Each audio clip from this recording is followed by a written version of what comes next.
एवं प्रार्थना करें।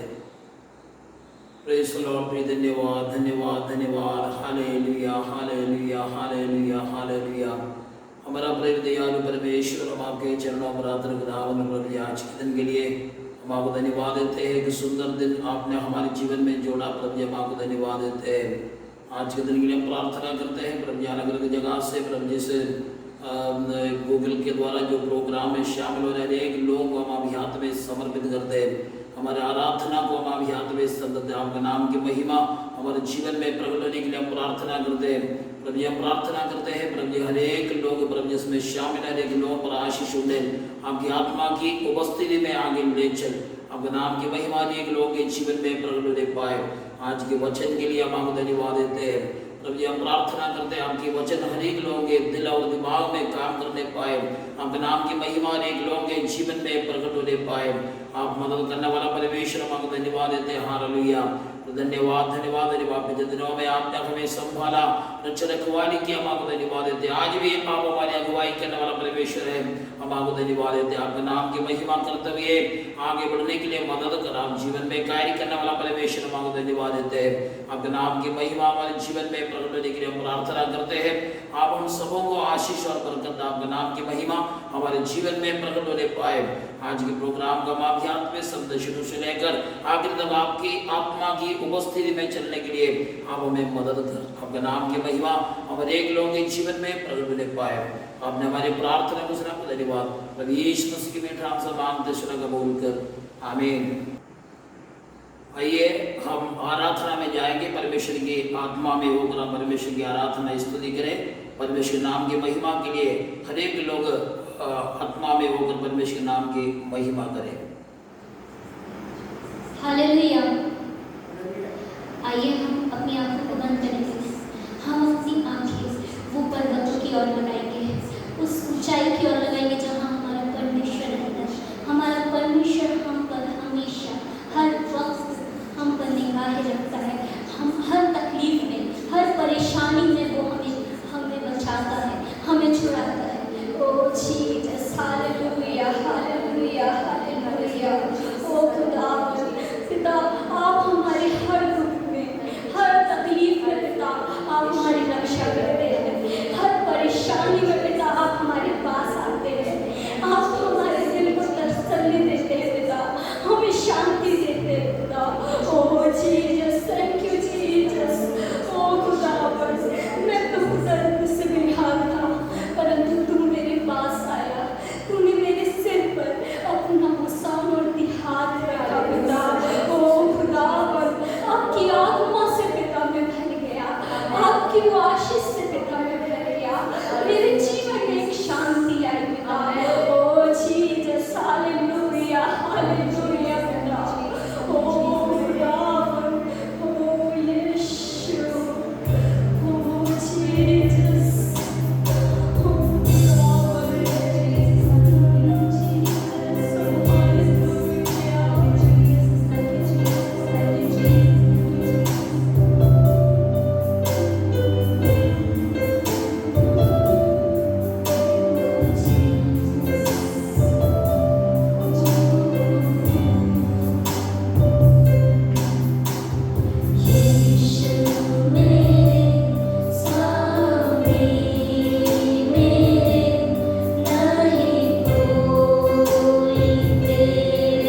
आराधना करेंगे, जो हमें बिना पानी के हमारी एक प्यास बुझाने वाला है, बिना रोटी के हमारी भूख को मिटाने वाले परमेश्वर की हम आराधना करेंगे। वो ही हमारा जीवन है, वो ही हमारी रोटी है। ऐसा हमारा परमेश्वर है जो हर तकलीफ में, हर मुसीबत में हमारे साथ रहता है। वो हमारे लिए, हमारे पापों के लिए उस सूली पर चढ़ाया गया, हमारे लिए वो मारा गया, हमारे लिए वो सूली पे चढ़ा। न जाने कितना दुख उन्होंने सहा, और हमारे ही लिए, हमारे पापों की क्षमा के लिए, अपने बच्चों के लिए हमारा परमेश्वर तीसरे दिन फिर से जिंदा हो गया, हमारे लिए एक आशीष का कारण बना, हमारे पापों को एक धोने का, उसका ने हमारे लिए एक काम किया है। क्यों ना हम अपने पैरों पर खड़े होकर एक आनंद के साथ, नाचते हुए, खुशी के साथ परमेश्वर की आराधना करेंगे। हम गीत गाकर परमेश्वर की आराधना करेंगे। मेरा यीशु है कमाल का, आमीन। हमारा यीशु कमाल का है। आइए हम गीत को गाकर परमेश्वर की आराधना करें।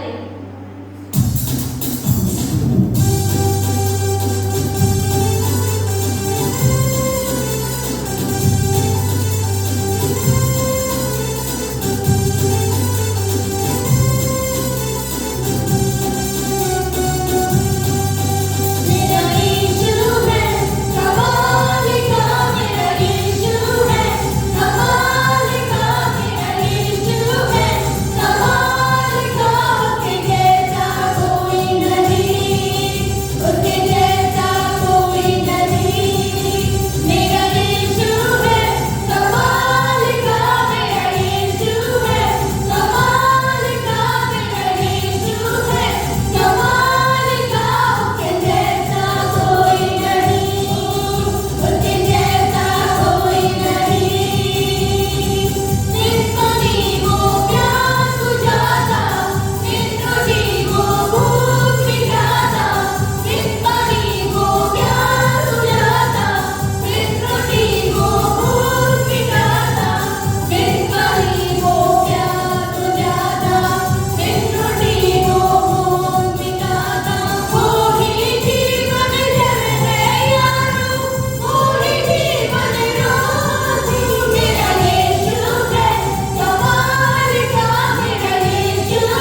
हमें नरसिंह उठना है, क्योंकि हमारा जिंदा और जीविता परमेश्वर एक जय देने वाला परमेश्वर है।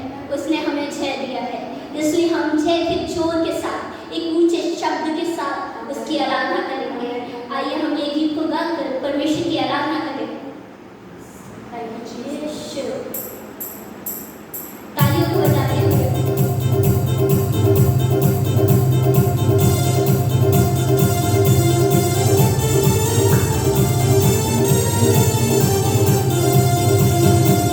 Hey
यीशु नाम से, ओ यीशु नाम से पिता चमत्कार होते हैं पिता।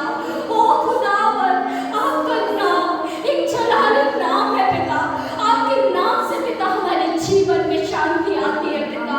ओ जीसस, हालेलुया। हाँ पिता, हाँ पिता, मैं आजाद हूँ, तेरे उस लहू को पाना चाहता हूँ पिता, तेरे उस आशीष को पाना चाहता हूँ पिता। ओ खुदावन, अपनी वो आशीष की बरसात पिता आप हम पर होने दे पिता। ओ खुदावन, हालेलुया जीसस। ओ यीशु, होने पिता, होने पिता, आपके ऊपर प्रार्थना होने पिता। ओ जीसस पिता, आपके उस अभिषेक को पाने के लिए पिता प्यासे हैं। आपके ऊपर आपको पाने के लिए पिता हम आपके पास आते हैं पिता। ओ जीसस पिता, आप अपने अभिषेक से भर दीजिए, आप अपनी पवित्र आत्मा से भर दीजिए पिता। होने पिता, ओ जीसस, हालेलुया, हालेलुया पिता। और लेकर मेरा सिक्किमा, और आपका मेरा सिक्किमा, और लेकर मेरा, और आपका मेरा, ओ खुदावन, और यीशु, यीशु जीसस, और लेकर मेरा सिक्किमा, और लेकर मेरा सिक्किमा, और यीशु मेरा, और यीशु पिता, और लेकर मेरा, ओ खुदावन, हालेलुया, हालेलुया जीसस, ओ यीशु, हालेलुया। ओ खुदावन, ओ पिता, मैं आजाद हूँ, आज मैं आजाद हूँ सारे बंधन से, सारी परेशानियों से पिता, मैं आजाद हूँ पिता। आज मैं आपको ग्रहण करना चाहता हूँ। ओ जीसस, होने दे पिता, होने दे पिता। ओ खुदावन, हालेलुया, हालेलुया जीसस। ओ यीशु, ओ जीसस, ओ जीसस, हालेलुया।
हालेलुया।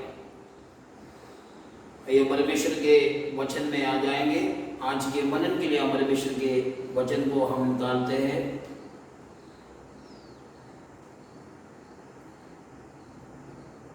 तीमुथियुस की दूसरी पत्री उसका 3री अध्याय, तीमुथियुस की दूसरी पत्री उसका 3री अध्याय उसका 10वीं आयत को हम पढ़ेंगे। आज मेरे जो पॉइंट रहेंगे अंतिम समय के बारे में। इसका पूरा अध्याय उसी के अंदर रिलेटेड है और हम एक आयत को हम पढ़ते हुए हम उस बातों में हम चले जाएंगे। मैं पढ़ता हूँ। परंतु तूने उपदेश, चाल चलन, मनसा, विश्वास, सहनशीलता, प्रेम, धीरज और सताए जाने और दुख उठाने में मेरा साथ दिया। आइए प्रार्थना करें इस वचन के लिए। हमारे सर्वशक्तिमान परमेश्वर, हम आपके वचन को पढ़ने के लिए, सुनने के लिए आपने हमें मदद किया, हम आपको धन्यवाद देते हैं। प्रभु जी, हम प्रार्थना करते हैं आपके नाम की महिमा हमारे जीवन में प्रकट होने के लिए प्रार्थना करते हैं। प्रभु जी, हम प्रार्थना करते हैं अंतिम समय में, अंतिम युग में हम लोग अभी जी रहा है। प्रभु जी, हम आपके वचन के अंदर से कुछ बातों को हम सीखना चाहते हैं। प्रभु जी, आप हमारे अगुवाई कर हमारे साथ तो ही है, आपके नाम की महिमा हमारे जीवन में प्रकट होने पाए। प्रभु जी, हम प्रार्थना करते हैं आपके वचनों को हम केवल बोलने वाला, पढ़ने वाला, सुनने वाला नहीं, आपके वचन के आधार पर चलने वाला आप हमें बनाइए। शुरू से लेकर आखिर तक तो हम सबों को संभाल। प्रार्थना सुनने के धन्यवाद यीशु मसीह के मीठा नाम से मांग दर्शन कबूल कर, आमीन। Praise the Lord. हम परमेश्वर के वचन में हम जाते हैं। तो हमने जो वचन को जो पढ़ा है उस वचन को एक बार फिर से हम पढ़ेंगे। ये अंतिम समय के बारे में, ये अंतिम समय में हम पहुँचे हैं और उसके लिए हमारे जीवन में कुछ चेतावनी है और कुछ जवाबदारी भी है। मैं उसके बारे में आप लोगों के बीच में कुछ बातों को रखना चाहता हूँ। ये दूसरी तीमुथियुस का 3री अध्याय के शुरू से लेकर 15 तक आयत से रिलेटेड है और लेकिन पूरी बातें बीच बीच में से कुछ बातों को मैं बताऊंगा और हम ध्यान से परमेश्वर के वचन में हम चले जाए। अब यहाँ पर हम परमेश्वर के वचन में अब बढ़ते हैं 3री अध्याय की 10वीं आयत में। परंतु तूने उपदेश, चाल चलन, मनसा, विश्वास, सहनशीलता, प्रेम, धीरज और सताए जाने और दुख उठाने में मेरा साथ दिया। ये तीमुथियुस को प्रेरित पौलुस लिखता है ये खत और यहाँ पर पौलुस कहते हैं तूने उपदेश, चाल चलन, मनसा, विश्वास, सहनशीलता, प्रेम, धीरज और सताए जाने और दुख उठाने में मेरा साथ दिया। ये किताबों को जब वो लिख रहा है, ये उनका अंतिम पत्री है और उस समय में उनका एक ही बात है। उसने तीमुथियुस को कहते हैं आपने ये सारी बातों में मेरा साथ दिया। क्या क्या है? उपदेश में और चाल चलन में, मनसा, विश्वास, सहनशीलता, प्रेम, धीरज और सताए जाने, दुख उठाने में मेरा साथ दिया। मतलब इतनी बातें पौलुस यहाँ पर तीमुथियुस से कहते हैं, ये बातों के लिए तुमने मेरे साथ दिया है। ये कितना महत्वपूर्ण बात है। एक जीवन की पड़ाव जब पहुंच गया है, आखिरी समय पहुंच गया है, उस समय में उनके पास में जो निर्णय है वो परमेश्वर का वचन को, जो सेवकाई को एक और व्यक्ति के पास में पहुंचाने के लिए यहाँ पर बात करते हैं। और यहाँ पर कुछ बातें यहाँ पर लिखा है उपदेश, मतलब उपदेश में पौलुस का तीमुथियुस ने साथ दिया और चाल चलन, तीमुथियुस का जो चलना फिरना, उनके जो स्वभाव है वो भी पौलुस के साथ में बिल्कुल लगा रहा। और मनसा, जैसे पौलुस चाहते हैं वैसे तीमुथियुस भी चाहा। और विश्वास, जैसे पौलुस विश्वास करते हैं वैसे विश्वास में वो आगे बढ़ा। और सहनशीलता, प्रेम, धीरज, सताए जाने, दुख उठाने में मेरा साथ दिया। मतलब ये सारी बातों में पौलुस के साथ तीमुथियुस दिया है। हम परमेश्वर के वचन में अब पढ़ते हैं। प्रभु के आगमन के लिए दो बातें हैं यहाँ पर मैं आपके सामने देखना चाहता हूँ। मसीह यीशु के आगमन के लिए तैयारी के साथ में रहना है।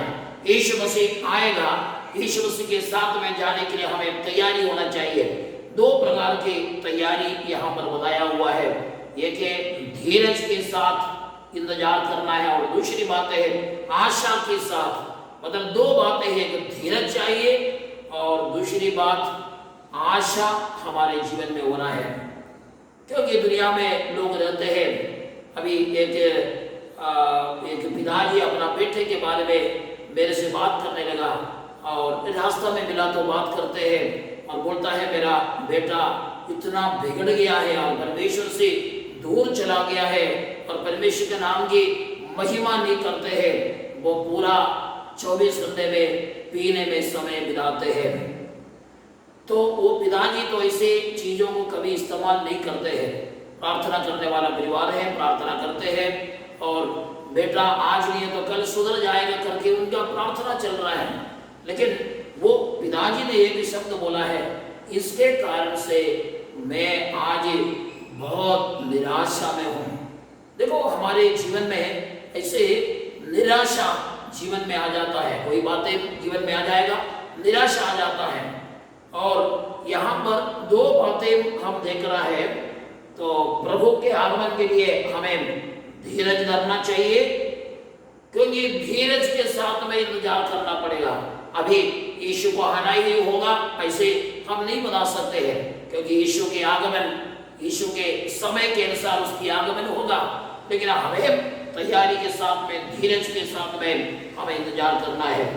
दूसरी बात है आशा के साथ में। कई लोग निराशा से भरे हुए जीवन में चल रहा है, लेकिन आशा के साथ में मतलब यीशु मसीह आएगा, जो बातें हमसे बताया है हम उसके लिए धीरज भी करना है, हमें आशा भी लगाए रहना है। उदाहरण के लिए हम परमेश्वर के वचन में हम देखते हैं मत्ती सुसमाचार उसके 25वां अध्याय के अंदर, मत्ती 25वां अध्याय में हम देखते हैं, मत्ती 25वां अध्याय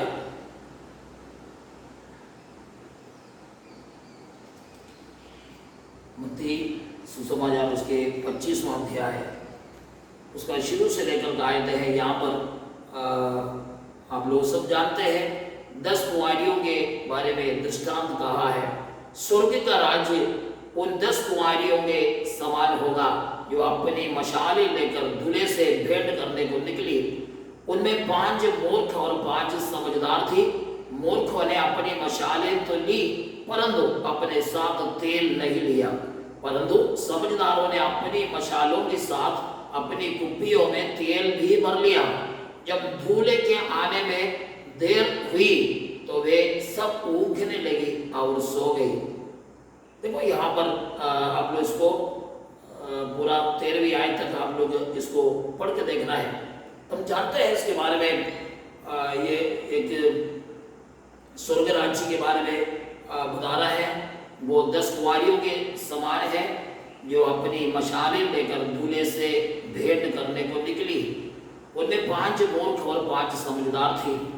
ये यहाँ पर जो लिखा है 5 लोग समझदार हैं और 5 लोग मूर्ख थे। लेकिन इन लोगों का जो विचारधारा है वो एक था, क्योंकि यहाँ पर लिखा हुआ है वो दूल्हे का आगमन के लिए, दूल्हा जब आएगा उसे भेंट करने के लिए 10 लोग निकल गए।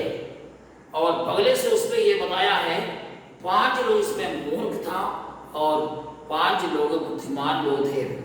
लेकिन समय हो रहा है, 6वीं आयत में हम पढ़ते हैं आधी रात को धूम मची, देखो दूल्हा आ रहा है, उससे भेंट करने के लिए चलो। देखो ये लोग रास्ता देखते देखते सो जाते हैं, पूरा 10 लोग सो जाते हैं, क्योंकि पहले बताया 5 लोग बुद्धिशाली लोग हैं, 5 लोग मूर्ख लोग हैं। लेकिन जब नींद आया तो सबको एक साथ नींद आ गया। मेरा कहने का मतलब है हमें नींद आने के लिए बुद्धिशाली बनकर रहने से हमें नींद नहीं आएगा, ऐसी कोई बात नहीं है। बुद्धिशाली भी नींद में हो जाता है, क्योंकि हमें तैयारी पूरा निश्चित करके रखना है। तो यहाँ पर हम इसके बारे में हम पढ़ते हैं, यहाँ पर ये लोगों में उनका 5 लोग मूर्ख थे और 5 लोग बुद्धिशाली लोग हैं। लेकिन यहाँ पर लिखा हुआ है और बुद्धिशाली लोगों का जो तैयारियां है वो पूरी तरह से उनका तैयारी थे। देखो हमारे जीवन में ये तैयारी जो है बहुत महत्वपूर्ण है। मैंने बताया धीरज के साथ इंतजार करना है, आशा के साथ इंतजार करना है। ऐसे नहीं है हम कहीं से भी उड़कर जल्दी जाने के लिए तैयारी के साथ में निकलते हैं, क्योंकि यहाँ पर लिखा है 6वीं आयत में, आधी रात को धूम मची। जब वो धूम मची मतलब दूल्हा आ रहा है तो उसे भेंट करने के लिए निकल चलो। जब आवाज सुना सारे लोग नींद से जागा। देखो नींद से जागने का भी काम होते हैं, मूर्ख लोग भी जागे हैं और बुद्धिशाली लोग भी जागे हैं। मतलब जागृति मूर्ख लोगों के अंदर भी आते हैं, लेकिन यहाँ पर आगे इसका परिणाम हम देखते हैं। इसमें उनको क्या समस्या उनके जीवन में आया, उनका जो तैयारी है वो पूरा नहीं होने के कारण उनके जीवन में समस्या आ गया। इनके 5 लोगों का तैयारी परिपूर्ण तैयारी में थे, उन लोग दूल्हे के साथ में भेंट करके दूल्हे के साथ में महल में चले गए, लेकिन 5 मूर्ख लोग हैं वो रह गया, क्योंकि उसका तैयारी परिपूर्ण नहीं था। हमारे जीवन में हमें परिपूर्ण तैयारी के साथ में हमें जीवन बिताना है। प्रभु के आगमन के बारे में कुछ लोग कहते हैं प्रभु आना ही चाहिए, क्योंकि अनेक लोग ये चाहते हैं प्रभु यीशु मसीह आ जाना है। तो हम बोलते भी हैं, कलीसिया में कई जगहों में ऐसे होते हैं, मीटिंग खत्म होने के बाद बोलते हैं, सब मिलकर बोलते हैं आमीन, हे प्रभु यीशु जल्दी आ जा, ये बोलते हैं। लेकिन हम जल्दी आ जाने के लिए यीशु मसीह से कहते हैं। काफी लोग मुंह फाड़ते हुए भी यीशु मसीह को जल्दी आने के लिए न्योता देते हैं। इसकी मतलब है वो यीशु मसीह के आगमन के समय में उसके साथ में जाने का तैयारी में नहीं है, क्योंकि वो सोए हुए हैं और जागृति में नहीं है, तैयारी में नहीं है। हम परमेश्वर के वचन में आप पढ़ते हैं तो कुछ लोग ऐसे कहते हैं प्रभु जल्दी आ जाते हैं कितना अच्छा होते हैं, प्रभु के आगमन जल्दी हो जाते हैं कितना अच्छा हो जाते हैं।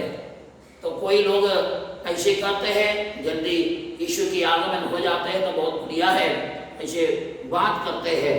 लेकिन ये लोग जो कहने का मतलब है ये पृथ्वी का जीवन से हम हाथ धो बैठे हैं, हम थक गए हैं ये पृथ्वी का जीवन, इसलिए यीशु आ गया तो अच्छा है, तो हम यीशु के साथ। ये ऐसा नहीं है। देखो यहाँ पर हम थकावट में हो गया है, यहाँ पर हम जीते जीते हम परेशानी के अंदर हो गया है, इसलिए हमें यीशु के आगमन के लिए हम रास्ता देखना है, हम बोलते रहना यीशु जल्दी आ जाओ जल्दी आ जाओ, इससे कोई मतलब नहीं होता है। क्योंकि कई लोग ऐसे भी बोलते हैं क्या गर्मी पड़ रहा है, ओ प्रभु यीशु मसीह जल्दी आ जाते हैं तो कितना अच्छा है। मतलब गर्मी के कारण यीशु मसीह को न्योता दे रहा है यीशु मसीह जल्दी आ जाओ, लेकिन ये भी कोई मतलब का नहीं है। क्योंकि गर्मी से बचने के लिए मैं आपको उदाहरण के लिए बताना चाहता हूं, क्योंकि परमेश्वर का वचन भी ये बातों को कहते हैं। सूरज जो उदय होते हैं सारे लोगों के लिए है, ऐसा नहीं है कुछ लोगों के लिए सूरज का उदय हो रहा है, सारे दुनिया के लोगों के लिए एक साथ परमेश्वर का अनुग्रह है। सूरज का उदय सबके लिए बराबर है, और दुष्ट हो धर्मी हो सबके लिए वो बराबर होते हैं। मतलब मैं आपको एक उदाहरण बताना चाहते हैं। एक व्यक्ति एक बार एक प्रभु के दास के द्वारा मैंने ये बात को सुना हूँ। एक व्यक्ति कहते हैं तो मुझे उत्तर भारत में सेवा के लिए जाना है। ये दक्षिण भारत की बातें हैं, हमारे गांव की बातें हैं।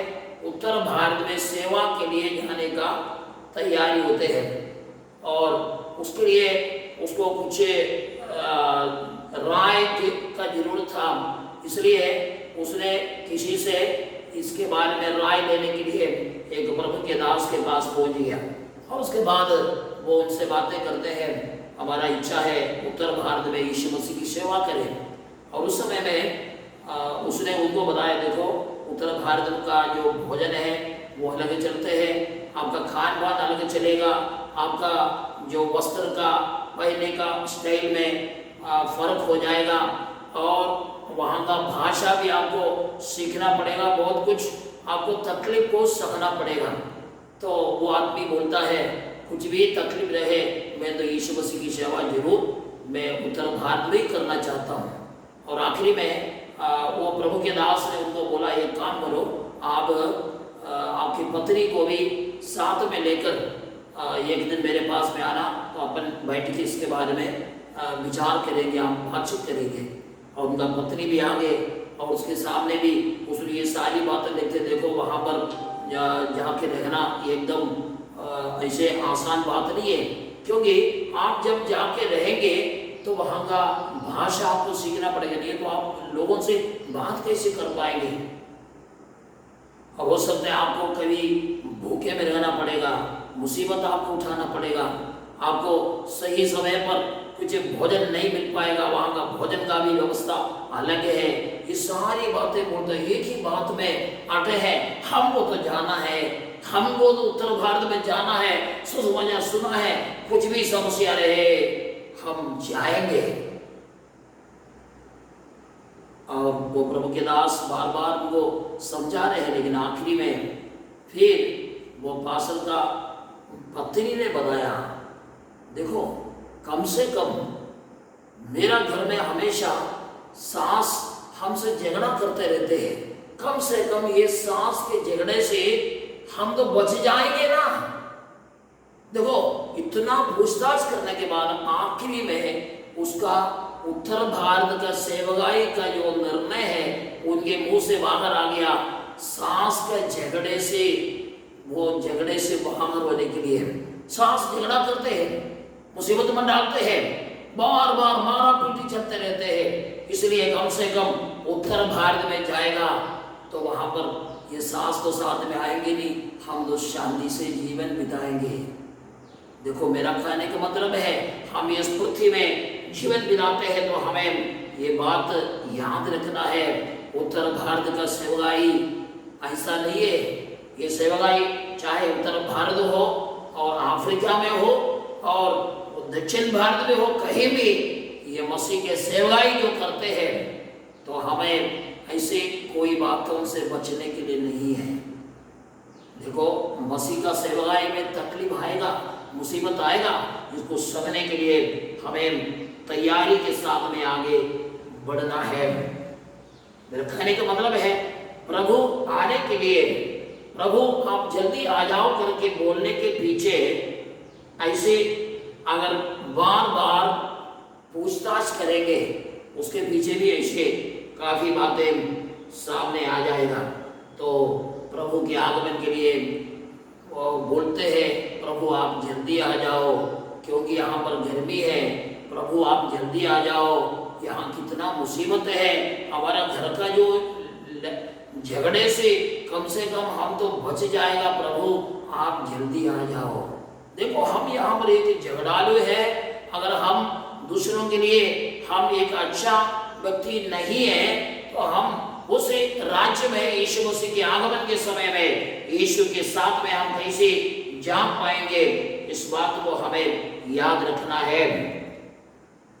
ऐसे भी लोग हैं जो प्रभु आप अभी जल्दी नहीं आना है, हमको कुछ और कर्म क्रिया करने का रह गया है।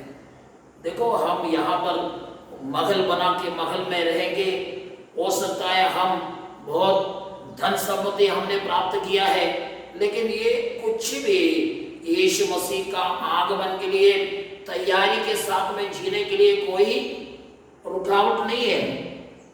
इसलिए हमें याद रखना है प्रभु आएंगे, क्योंकि आज प्रभु के आगमन और यीशु मसीह के साथ में जाने के जो बातें है, इसमें काफी लोगों कोई मतलब भी नहीं है। लेकिन लोग ऐसा है, कंप्यूटर के बारे में, आज एक ऐसे समय था कंप्यूटर का जमाना नहीं था, लेकिन आज सारे काम कंप्यूटर करते हैं। आने वाले समय में यीशु का वचन कहता है ये दुनिया की सारे संचालन करने का काम एक मास्टर कंप्यूटर ले लेंगे और उसके द्वारा सारे दुनिया का काम एक व्यक्ति अपने मुट्ठी में उसको करके रखेंगे। तभी वो www का जो मतलब पूरा हो जाते हैं। अभी अधूरा है, लेकिन अभी भी लोग कंप्यूटर सुनने के लिए, कंप्यूटर के बारे में सुनने के लिए और 666 के बारे में सुनने के लिए लोग तैयार हो जाते हैं। लेकिन एक बात हमें याद रखना है, 666 को सीखना अच्छी बात है, कोई बुरी बात नहीं है, लेकिन काफी लोगों यीशु मसीह के आगमन से ही बढ़कर यही बातों में ध्यान है। 666 कितना बड़ी बात है, लोग कैसे ऐसे बातों को ध्यान में रखते हैं।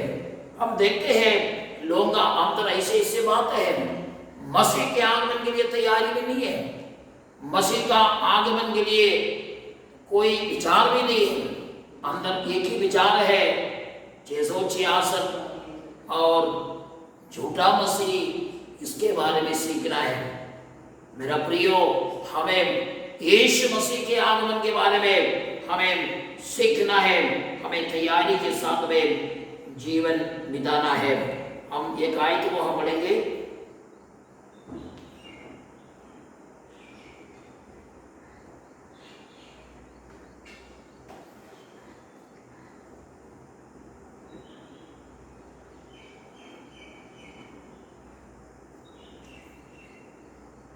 यहूदा की पत्री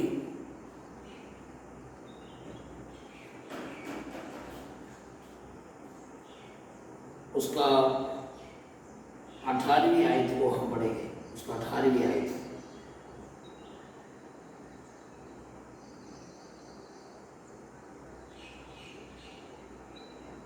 यहाँ पर लिखा है, वे तुमसे कहा करते थे पिछले दिनों में ऐसे ठट्ठा करने वाले होंगे जो अपनी आपत्ति की अभिलाषाओं के अनुसार चलेंगे। देखिए यहाँ पर जो बातें लिखा है हमें याद रखना है। अंतिम समय में, पिछले दिनों में ऐसे ठट्ठा करने वाले होंगे, मतलब ये आने वाले समय में ऐसा लोग आ जाएंगे करके पहले से ये बता चुका है। ये बातें ये यहूदा जब ये पत्र लिखते हैं काफी बातें इसके अंदर बताते हैं। तो हम परमेश्वर के वचन में हम पढ़ते हैं यहाँ पर आपत्ति की अभिलाषाओं के अनुसार चलेंगे। मतलब ये बातें जो है कंप्यूटर हो गया, 666 हो गया, झूठा मसीह हो गया, इसका जो बातें जो हो रहा है इसके पीछे जो मतलब है, ये बातें है अभक्ति की अभिलाषाओं के अनुसार चलेंगे।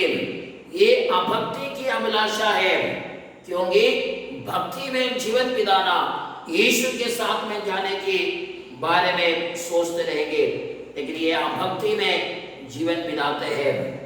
और हम पढ़ते हैं परमेश्वर के वचन में, तीमुथियुस की पहली पत्री को हम निकालेंगे। तीमुथियुस की पहली पत्री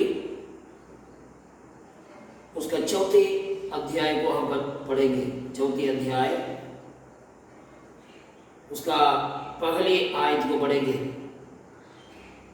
परंतु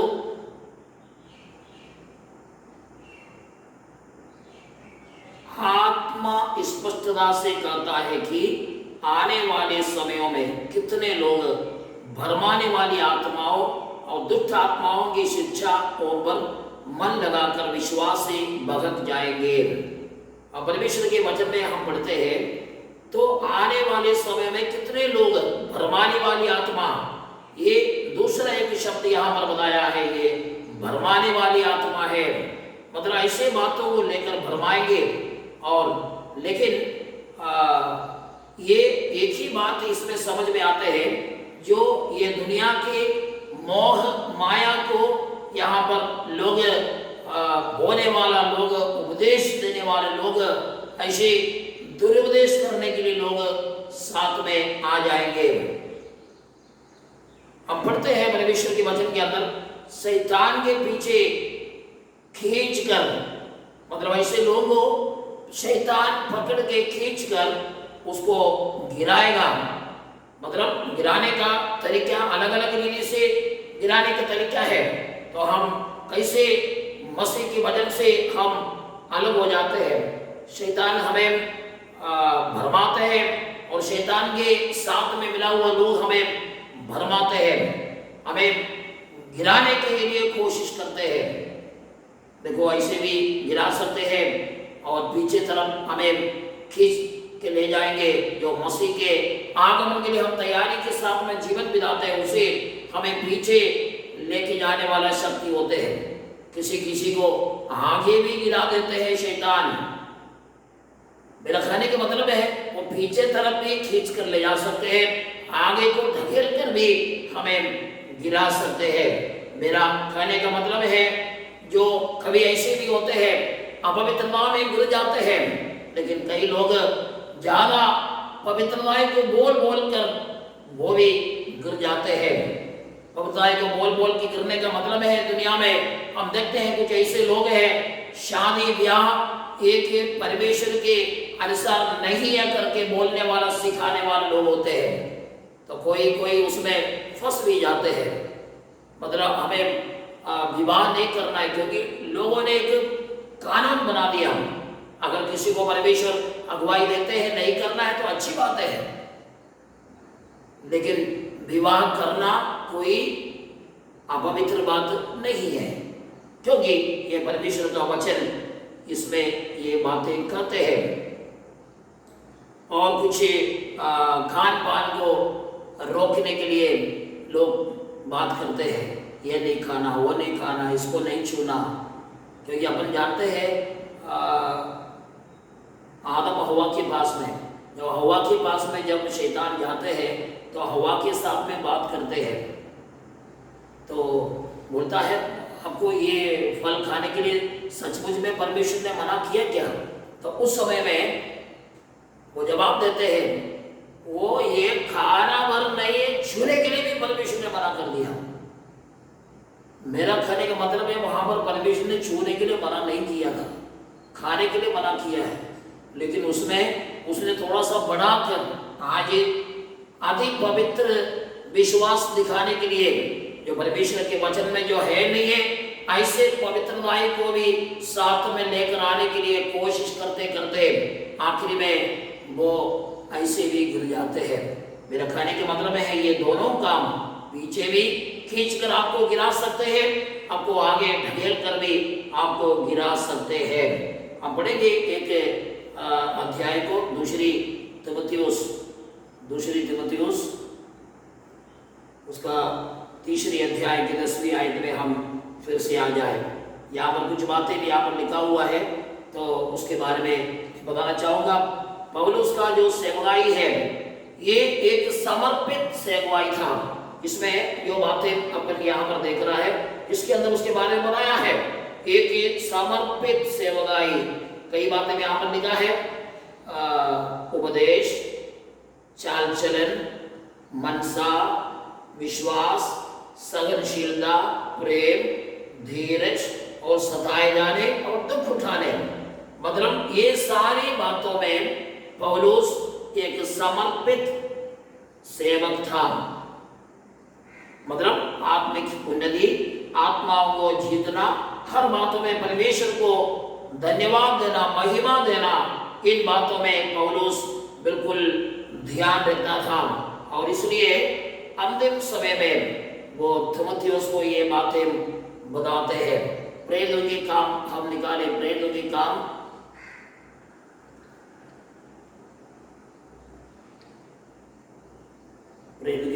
20वां अध्याय उसके 24 आयत को मैं पढ़ता हूँ। परंतु मैं अपने प्राण को कुछ नहीं समझता कि उसे प्रिय जानूं, वरन एक ही मैं अपनी दौड़ को और उस सेवा को पूरी करूं जो मैंने परमेश्वर के अनुग्रह के सुसमाचार पर गवाही देने के लिए प्रभु यीशु से पाई है। ये पौलुस की शब्द है। पौलुस कहते हैं मैं अपने प्राण को कुछ नहीं समझता, क्योंकि वो अपना प्राण के लिए भी ना सोचते हुए दौड़ा दौड़ किया है कि उसे प्रिय जानो, वरन ये कि मैं अपनी दौड़ को और उस सेवा को पूरी करूं। मतलब परमेश्वर का सेवा पौलुस के पास दिया है उसको और अपनी दौड़ को। परमेश्वर की सेवा है मेरे पास में दिया है और मैं उसके लिए दौड़ रहा हूं और उसको मैं पूरी करूं जो मैंने परमेश्वर के अनुग्रह के सुसमाचार पर गवाही देने के लिए प्रभु यीशु से पाई है। देखो पौलुस का ये कहना है मैंने परमेश्वर के अनुग्रह के सुसमाचार पर गवाही देने के लिए, ये सुसमाचार अनुग्रह का सुसमाचार है, इस पर गवाही देने के लिए यहां पर कहता है प्रभु यीशु से पाई है। यही बातें, ये सेवा की बातें, ये दौड़ा दौड़ पौलुस पूरा करने के लिए बातें करते हैं। और एक आयत को हम पढ़ेंगे, फिलिपियों की पत्री उसका पहली अध्याय, पहली अध्याय उसका 21वां आयत को हम पढ़ेंगे। क्योंकि मेरे लिए जीवित रहना मसीह है और मर जाना लाभ। देखो पौलुस का जीवन का लक्ष्य हम यहाँ पर मिलते हैं। मेरे लिए जीवित रहना मसीह है और मर जाना लाभ है। जीवित रहने का मतलब है, ये पत्री जब लिखना है तो वो समय में पौलुस जेल के अंदर है, पौलुस जेल के अंदर जीवन बिताना है, तो वहां पर उनको जेल से छुट्टी मिल भी सकते हैं, हो सकता है उनको फांसी की सजा भी मिल सकते हैं, मृत्यु की सजा भी उसको मिल सकते हैं, दोनों में से एक पक्का है। और यहाँ पर पौलुस कहते हैं मेरे लिए जीवित रहना मसीह और मर जाना लाभ है। देखो उनका जीवन मरण दोनों वो लेने के लिए वो तैयारी में है। क्या हम यहाँ पर हम यीशु मसीह के आगमन के लिए हम बोलते हैं, क्या हमारे अंदर ऐसे कोई बात है तो हमें भी ये बातें ध्यान में रखना है। मरना भी यहाँ पर पौलुस कहते हैं मरना लाभ है, एक दिन अगले में वहां पहुंच जाऊंगा। क्योंकि यहाँ पर और भी बातें यहाँ पर लिखा है, मैं जानता हूं तुम्हारी विनती के द्वारा और यीशु मसीह की आत्मा के दान के द्वारा इसका प्रतिफल मेरा उद्धार होगा। मैं तो हार्दिक लालसा और आशा रखता हूँ कि मैं किसी बात में लज्जित ना हो, पर जैसे मेरे प्रबल साहस के कारण मसीह की बढ़ाई मेरी देह के द्वारा सदा होती रही है, वैसे ही अब भी हो, चाहे मैं जीवित रहूं या मर जाऊं। 22वां आयत में, पर यदि शरीर में जीवित रहना ही मेरे काम के लिए लाभदायक है तो मैं नहीं जानता कि किसको चुनो, क्योंकि मैं दोनों के बीच अगर मैं लटका हूं। जी तो चाहता है कि कूच करके मसीह के पास जा रहा हूं, क्योंकि ये बहुत ही अच्छा है। दोनों बात वो तैयारी के साथ में है, मरने के लिए भी तैयारी में है और जीने के लिए भी तैयारी में है। उनका कहना है अगर मैं मर जाऊं मैं मेरा प्रभु के पास में मैं चले जाऊंगा, अगर जिंदा रहो मैं तुम्हारे लिए जिंदा रहूंगा। मतलब यीशु मसीह के वचन को तुम्हारे बीच में मैं बांटते रहूंगा, तुम्हारे बीच में जो प्रभु ने जो गवाही मेरे पास में सौंपा है उसको मैं पूरा करता रहूंगा। यह है पौलुस का कहने का मतलब। दूसरी कुरिन्थियों की दूसरी पत्री उसका 5वीं अध्याय के 9वीं आयत को हम पढ़ेंगे। 5वीं अध्याय उसकी 9वीं आयत। इस कारण हमारे मन की उमंग यह है कि चाहे साथ रहे चाहे अलग रहे पर हम उसे भाते रहे। साथ रहे या अलग रहे, हम उससे भागते रहे। मतलब हमारा जीवन प्रभु के साथ में होना चाहिए। हम फिर से दूसरी तीमुथियुस में हम आ जाते हैं। उसका तीसरी अध्याय की पहली आयत में लिखा हुआ है, स्मरण रखिए अंतिम दिनों में कठिन समय आएंगे। यहाँ पर लिखा है अंतिम समय में कठिन समय आएगा।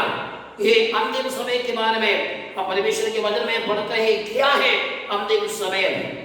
हम पढ़ते हैं प्रेरितों के काम दूसरे अध्याय की 17वीं आयत में एक आयत लिखा हुआ है, और उसके साथ में योएल नबी का पुस्तक दूसरी अध्याय की 28वां आयत के अंदर से ये प्रेरितों के काम दूसरी अध्याय में 17वीं आयत को लिखा हुआ है। क्योंकि वहां पर लिखा है प्रेरितों के काम दूसरी अध्याय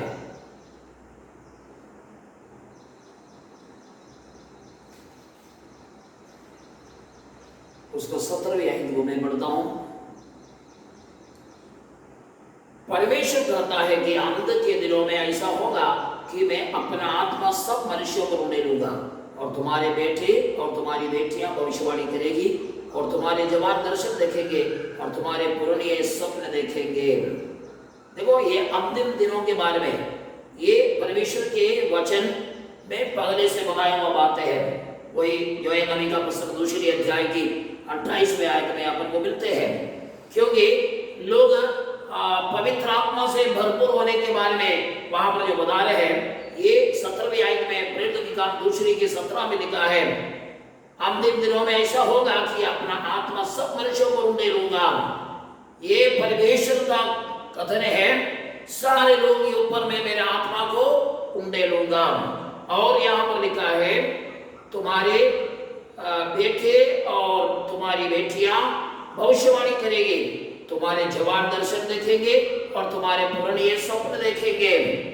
देखो, परमेश्वर का वचन कहता है ये अंतिम समय में होगा। अगर ऐसा है तो ये अंतिम समय जो कहते हैं प्रेरितों के काम दूसरी अध्याय की अगली आयत में हम पढ़ते हैं, पवित्र आत्मा में लोग भरपूर होंगे। इसकी मतलब उसी समय में ये अंतिम समय आ चुका है। अगर ऐसा है, ये कब की बात है? यीशु मसीह जी उठने के बाद स्वर्गारोहण किया, उसका 10 दिन के बाद की घटना है। मतलब AD 30 में हुआ ये जो घटना है, यहाँ पर जो बता रहे हैं कितना साल बीत गया है, करीब करीब 2000 साल होने पर आ गया है। तो अगर ऐसा है तो अंतिम समय उसी समय में शुरू हुआ है, तो आज हम कौन सा समय में है? हम ये बता सकते हैं अंतिम युग के अंतिम समय में हम पहुंच चुका है।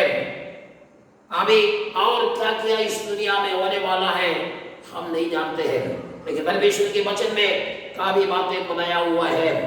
इसलिए याद रखना है, अंतिम युग अंतिम समय जो बोलते हैं प्रेरितों के काम दूसरी अध्याय की पहली आयत में अपन पढ़ते हैं, वो अंतिम समय वहां पर शुरू हो चुका है।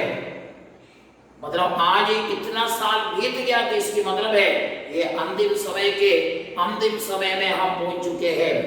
क्या हम कितना तैयारी के साथ में हम हैं? ये हमें हमेशा याद रखना है। परमेश्वर हमें तैयार करते हैं। लूका समाचार को अपन निकालेंगे, उसका 21वां अध्याय, लूका 21वां अध्याय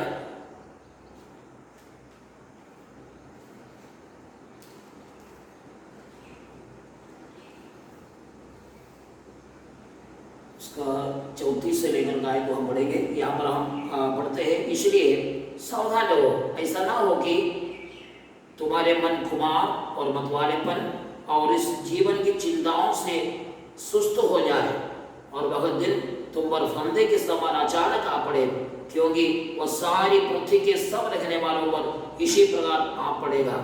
इसलिए जागते रहो और हर समय प्रार्थना करते रहो कि तुम इन सब आने वाली घटनाओं से बचने और मनुष्य के पुत्र के सामने खड़े होने के योग्य बनो। तो हमें परमेश्वर का वचन ये चेतावनी देते हैं, हमें योग्य बनकर जीवन बिताना है। मैंने बताया हमारा जवाबदारी है, हमारा चेतावनी भी है। ये परमेश्वर का वचन है, हमारे लिए चेतावनी है, और साथ साथ में हमारे लिए एक सीख है, हमें इसको सीखना है, हमारा जवाबदारी को हमें पूरा करना है। ऐसा हम नहीं बोल सकते हैं यहाँ पर गर्मी है तो घर में झगड़ा है, ये सारी बातें बोलकर यीशु आ जाए तो कितना अच्छा होता, ऐसा नहीं बताने का है। हमें पूरा इसे तैयारी के साथ में जीवन बिताना है। प्रेरितों के काम उसका अगले अध्याय की 8वें आयत में आप पढ़ते हैं तो हमें क्या करना, हमारा जवाबदारी है। 21वें अध्याय में लूका में हमने पढ़ा है यीशु मसीह के आगमन के लिए हमें जागते रहना है। हमने देखा हमें धीरज के साथ में, आशा के साथ में हमें इंतजार करना है। हम पढ़ेंगे प्रेरितों के काम उसका पहली अध्याय। हम लोग सब जानते हैं इस आयत को, पहली अध्याय उसकी 8वीं आयत को हम पढ़ते हैं। यहाँ पे लिखा है, परंतु जब पवित्र आत्मा तुम पर आएगा तुम सामर्थ पाओगे। मतलब हम मुंह फाड़ते हुए बोलने का नहीं है। काफी लोग यीशु मसीह के आगमन के बारे में यीशु जल्दी आ जाए तो कितना अच्छा है, क्योंकि कोई ऐसा है वचन सुनते समय में नींद हो गया, सो गया, लेकिन जोर से हालेलुया सुनते हैं तो सो में जाग जाते हैं। तो सब लोग बोल रहा है यीशु मसीह आप जल्दी आ जाओ, तो हम भी बोलना शुरू करते हैं मुंह फाड़ते हुए, प्रभु आप जल्दी आ जाए। हमें याद रखना है तो हम कैसे एक जीवन या पृथ्वी में हमें जीवन बिताना है, हम जागृति के साथ रहना है। लूका 21वें अध्याय में 34 से लेकर 36 तक आयत को अपन ने देखा है, और प्रेरितों के काम अगले अध्याय की 8वीं आयत में अपन ने पढ़ा है, पवित्र आत्मा तुम पर आएगा तो तुम सामर्थ पाओगे। देखो ये पवित्र आत्मा की सामर्थ हमें चाहिए और ये हमारी जवाबदारी है। सामर्थ पाएगा और यरूशलेम और सारे यहूदिया और सामरिया में और पृथ्वी की चोर तक मेरे गवाह होंगे। यहाँ पर ये सबसे पहले यहाँ पर बताया यरूशलेम, ये सामर्थ्य को प्राप्त करना है, क्योंकि पहले से चेलों को यीशु मसीह ने बताया था तुम लोग ठहरे रहना है। वो लोग बैठे हैं अभी, क्योंकि उसके अंदर हमें पढ़ते 120 लोग, उसमें यीशु मसीह की माता मरियम भी उसमें थी। उन लोग 120 लोग वहां पर इंतजार में है, पवित्र आत्मा के इंतजार में है। और पवित्र आत्मा पाएगा तो ये पवित्र आत्मा आ जाएंगे। वो दूसरी अध्याय में अपन देखते हैं पवित्र आत्मा आ गया है, और ये पहली अध्याय के 8वीं आयत में पवित्र आत्मा आ जाएंगे और उसके बाद हमारे जीवन में सामर्थ पाएंगे। और यरूशलेम का मतलब है हमारे अपना घर। यरूशलेम जो बोलना है अपना घर की बात है। सबसे पहले हमें गवाह बनना है हमारे घर के अंदर। हम चारों तरफ हम गवाही बन जाते हैं, गवाही देने के लिए हम चले जाते हैं, यीशु आने वाला बोलते हैं। देखो आप लोग भी जानते हैं, मैंने भी कई बार बता चुका हूं, पादरी साहब चर्च में पुलपिट में स्वर्गदूत है, लेकिन घर के अंदर पहुंच जाते हैं तो भूत बन जाता है। मतलब हमें ये सोचने की बात है। परमेश्वर का वचन गाता है सबसे पहले हमारे घर के अंदर गवाह बनना है, और उसके बाद सारे यहूदी हमारे आसपास के आस पड़ोस के लोगों में हमारे नाम सही होना चाहिए। और हमारा नाम सही नहीं है तो हमारे ये बोलना व्यर्थ ठहरेंगे। और यहाँ पर लिखा है सारे यहूदिया और सामरिया में और हमारे आसपास में। मैं अभी नारदेव से बोल रहा हूँ, मेरा घर सबसे पहला स्थान है, उसके बाद मेरे आस पड़ोस के पास में मेरा जीवन, और उनके बीच में मैं कैसा हूँ, उसके बाद ये सारे नारदेव के अंदर कैसे होना है। और मैं उदाहरण के लिए आपको ये बात बता रहा है, आप स्वयं सोच लीजिए, आप जहाँ पर आप रह रहा है वही आपका जीवन इसी तरफ से होना चाहिए। सामरिया में और पृथ्वी की छोर तक गवाह बनना है। देखो पौलुस ने जो गवाह बना है और यहाँ पर जो बता रहे हैं, हम हर एक लोगों के लिए यही गवाही हमें देना है। इसके लिए सबसे पहले हमारी जरूरत है पवित्र आत्मा की सामर्थ हमारे जीवन में आना है, तभी हम ये काम कर पाएंगे। और अभी सोचता है कई लोग अभी यीशु मसीह आ रहा है करके सुनाई देता है, लेकिन अभी तक यीशु मसीह नहीं आया। अब यीशु मसीह कब आएगा? देखो पतरस की दूसरी पत्री 3 अध्याय के अंदर अपन पढ़ते हैं, यीशु मसीह देरी नहीं कर रहा है। कितने लोग समझता है यीशु मसीह देरी कर रहा है, क्योंकि हमारे बचपन से लेकर हम सुन रहा है यीशु मसीह आने वाला है, यीशु मसीह आने वाला है। लेकिन हम परमेश्वर के वचन में हम देखते हैं यीशु मसीह का आगमन देरी इसलिए हो रहा है क्योंकि कुछ लोग और यीशु मसीह के आगमन के लिए तैयारी रहे। क्योंकि हम देखते हैं यीशु मसीह का आगमन के लिए देरी हो रहा है, तो यीशु मसीह लोगों कहते हैं ऐसे होगा वैसे होगा, अंतिम समय में ऐसे होगा। मेरा कहने के मतलब है यीशु मसीह आपके ऊपर कोई परेशानी आने की नहीं बता रहा है। मत्ती 25वां अध्याय को आप निकाल कर देखना है, उसमें अंतिम समय के बारे में काफी बातें लिखा हुआ है। उस समय ऐसे लोग ऐसे हो जाएंगे, इसकी मतलब ये नहीं है ऐसे होने के लिए यीशु मसीह नहीं कह रहा है।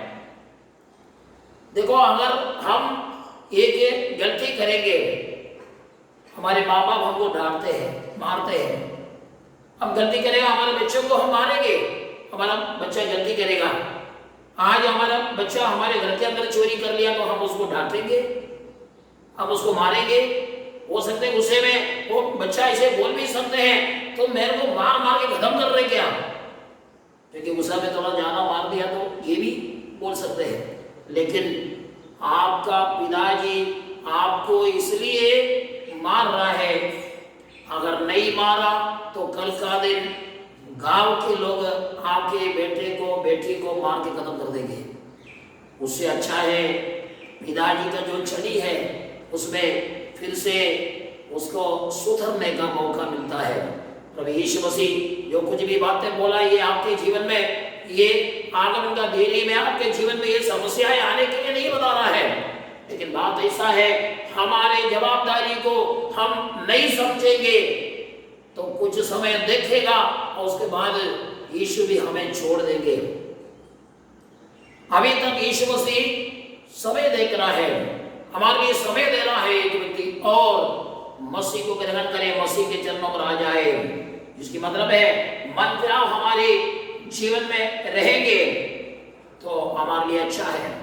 तो परमेश्वर धीरज धरते हैं हम एक व्यक्ति और मन फिरने के लिए, एक व्यक्ति और मन फिर कर परमेश्वर के चरणों पर आने के लिए प्रभु धीरज धरते हैं।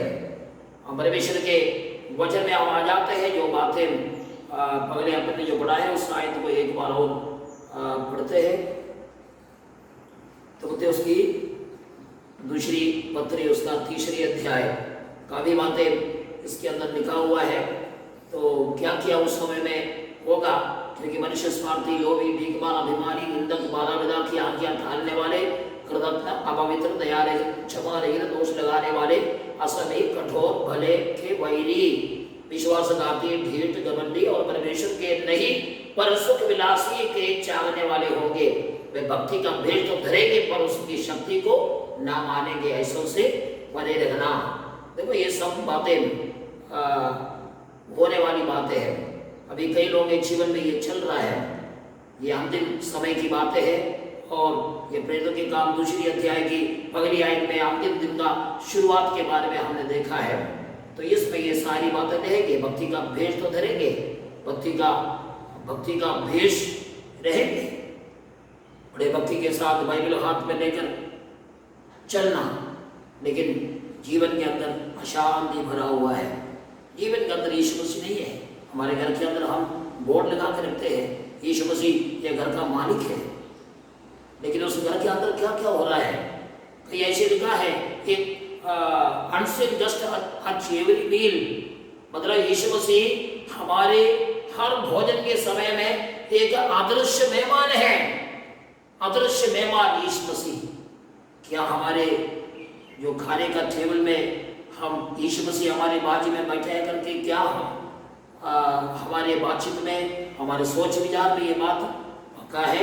ये तो आज हमें वापस आने की जरूरत है, मन फिरने का जरूरत है। आज मेरी आवाज सुनने वाला कोई भी व्यक्ति अगर पीछे हटा हुआ है, मसीह के जन्म आने के बाद पीछे हट गया है, आपको फिर से वापस आने के लिए परमेश्वर का वचन है। हम याद रखें, परमेश्वर का वचन है, हमें वापस आना है, परमेश्वर की वचनों पर हमें चलना है। वापस आने के लिए परमेश्वर कहते हैं हम वापस आ जाएं,